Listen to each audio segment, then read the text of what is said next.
цусд сувг үзүүлж бай.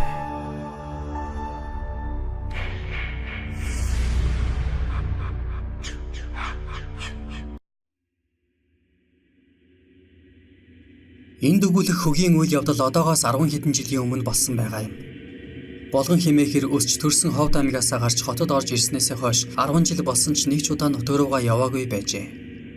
Тэрээр бяцхан бизнес хийж хөл дээрээ босчих санаатай банкнаас зээл авч чалаараа зүтгэсэн боловч дампуурлын гэрмэгт тулж очоод банк зээлүүлсэн мөнгөө буцааж авахаар өдөр шөнөгүй өр тулганд ихэж шүүхээр оруулан хамаг эд хөрөнгийг нь битүүмжлэн орон байрыг нь хураахаар завдаж байсан юм санаж. Яг л хоолой дээр нь хутга тавьсан юм шиг тийм хэцүү цаг үе болгонд тохиолдоод байжээ. Зах зээлийн ертөнцид хөлөө алдсан хүн ийм тохиолдолд ихэвчлэн гэмт хэргийн аргаар мөнгө олохыг санаардаг жамтай. Амжилттай хийж чадвалааз нь амжилтгүй болвол бүр мөсөн шоронгийн хадаас болно гэсэн үг. Аз эзээ үсгээр шийдсэн болгон нэг өглөө босоод л дээрэмхийг төлөвлөгөө зохиож эхэлсэн байна. Нийслэл хотод банк дээрэмдвэл ямар ч амжилт олохгүй тэр дороо баригдана гэж бодсон тэрээр олон хоног толгойгоо гашилгасны эцэст хамгийн боломжтой дээрэм бол баруун аймагаас ирж яваа малын арьс нэхий ачсан машинуудыг дээрэмдэн барааг нь хотод авчираад машинтай юутай зарах явдал гэдэг шийд гаргажээ. Ингээд нэг өдөр 22-ын товчоон дээр очиж судалгаа хийсэн байна. Арьс шир ноос ноолурд инхитл ачсан машинууд баруун зүгээс ар араасаа тасралтгүй орж ирсээр л байж.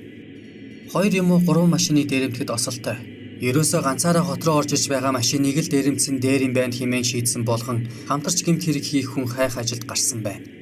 Юуны өмнө өөртөө хамт жижиг сажиг бизнес хийдэг 2 сайн найзыгаа синхруулан ятгсаар зөвшөөрүүлж чадсан юм санаж. Цаад хоёр нь бас нэг ихтгэлтэй хүн олж дагуулахаар болжээ. Ингээд тавуулаа дээрэм хийхээр шийдэж 2 машин хөлөглөөд арийнхаа багаажинд ангийн том буу 3-ыг нууж хийгээд баруун тийш хөвөрсөн зам руу гарч өгчээ. Тэд эхлээд сансрын сангийн аж ахуй хүртэл явж том аврын машинууд юу ачиж явааг судалсан байна.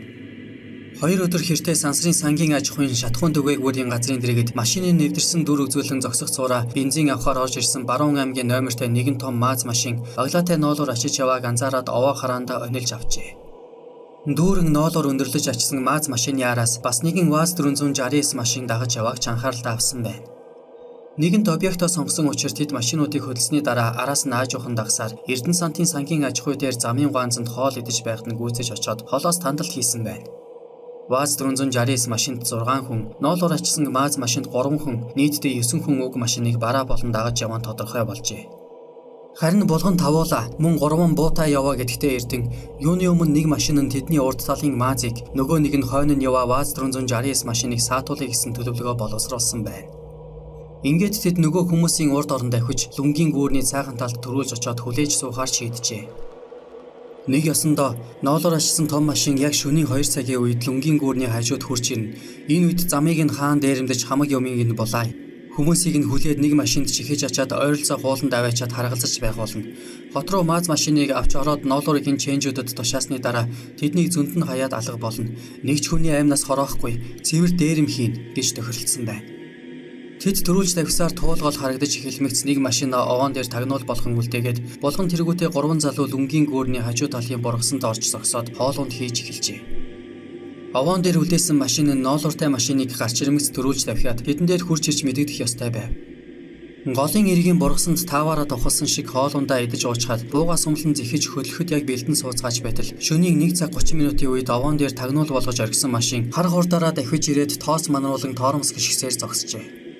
Машинд байсан 2 залуу зэрэг шахуу жижиг тэрэг нь арай жаахан зайтай төрүүлээд ирж явна. Араас нь нөгөө МАЗ нь явж байгаа гэсэн аж. Тэднээс холгүй хин машины гэрэл ёлтойж харагдах нь түрүүнд нь яваа ВАЗ 469 машин тэдэнд төхөж явааг илтгэжээ. Ингээд тэд 2 машинаа мөргөлдсөн маягтай болгож тавиад дээрмийн үйл ажиллагаанд орсон юм санаж. ВАЗ 469 машинтай хүмүүс нилээд холоос тэднийг харсан бололтой гэрлээ анивчуулан аажуухан төхөж ирснээ 20 метрийн зайтай зогссон байна.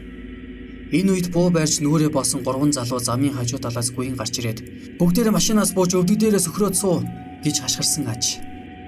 Гайхаж балмагдсан хүмүүс машинаас гарч буутай хүмүүст туугдан зам дээр сөхрөн сууцгаажээ. Яг энэ үед ноолоор ачсан МАЗ төхөж ирсэн учраас сөхөж суусан хүмүүсийг сантимент хүлж багалсан болоод дараачийн ажилдаа шамдан орсон юм санаж. МАЗ машинд сууж явсан хүмүүс өөсөдтэй хамт яваа машины хаалга онгойчсон хүмүүс нь газарт сууж байгааг хараад гайхан бууж ирмэх зээл шууд оцлогдох нь тэр. Ингээд булган тэргүүтнүүд хүмүүсийн гар хөлийг хүлж баглан машиныг нь замаас гаргаж холдуулаад дараачийн төлөвлөгөөндөө шийдэж орсон байна. Юуны өмнө ноолуурын эзэдийг хүлээстэй чигээр нь ВАЗ 469 машинд суулган ойролцоо хууланд аваачиж хоёрын сахиж манах ажлыг зохицуулах шаардлага гарчээ. Булган харин хоёр залуугийн хамт ноолуурыг хот руу аваачиж тушаахаар болсон байна. Тэрбээр бушуухан мөнгөтэй болохын тулд ВАЗ 469 машины хаалгыг дэлхэн хүлээстэй хүмүүсийг түлхэн оруулж бушуул хурдал хэмээн орилж байтал гинэтхэн жигтэйхэн танилцаараа нүүрэн дээр нь тулаад ирсэн байна. Тэрбээр тогонд цохиулах мэт далжисхийн ахиад сайн харвал яахын аргагүй аавынх нь төрсөн дүү болох хэдэн жилийн өмнө мянгат малчин болсон аав ах нь хоёр гараа ардаа янгинд л хүлүүлж гисэн өмнө нь зогсож байх нь тэр. Аавынх нь төрсөн дүү мах цусны тасархай хамаатан садан хүмүүс бие биенээ танихгүй байна гэж юу байх билээ. Аав ах нь ч нүүр амаа битүүлж боосон болгоны зэрвсгэн хармагцаа гинэт дуугаар нь таньсан бололтой. Чи чин довдон ахын хүү юу да? Химэн итгэж ядсан янзтай дуугарчээ. Хар нялхаасаа өөр дээр нь эрхэлж өссөн аав ахынхаа өөдөөс сөргөн тэмцэх хүч болгонд байхгүй нь тодорхой. Тэрбээр нэг л мэдэхэд нүүрнийхээ багийг хуу татан хаяад "Жам захаа та яаж яваа энэ вэ?" хэмээн уулга алдсан ажээ. Уг нь жам зах нь "Чи чинь яаж яваа энэ вэ?" гэж асуувал зохих байсан болов уу? Хилээр ноолоор гаргахгүй болсон учраас болгоны аав ах мянгат малчин ир айл сайхалтынхаа хүмүүстэй нийлэн ноолоороо үн хүрэгчих санаатай хот руу чирж явсан нь энэ юм санаж. Гэтэл олон жил уулзаагүй дүүн зам дээр ангийн буу барьчихсан ахыгаа мөлхүүлээд зогсож байсан байна. Ямар ч байсан хэдийгээр дээрэм хийж уулзсан ч олон жил уулзаагүй ах дүү хоёр эхлээд гар зөрүүлэн золгосон бөгөөд аваг ах нь булганы хоёр газар дээр үнснийхээ дараа улаан нүрэн дундуур нь манарталт элсээд авсан гэдэг. Гэхдээ ямар ч байсан ах дүү улс тул учир зүгээ нэг юм олж хамтдаа хот руу орж мянгат малчин ах нь ноолоороо өндөр үнээр тушаасны дараа булганы банкнд тавьсан гурийг дарж өгөөд 5 жилийн дотор миний өрийг төлөөрэй.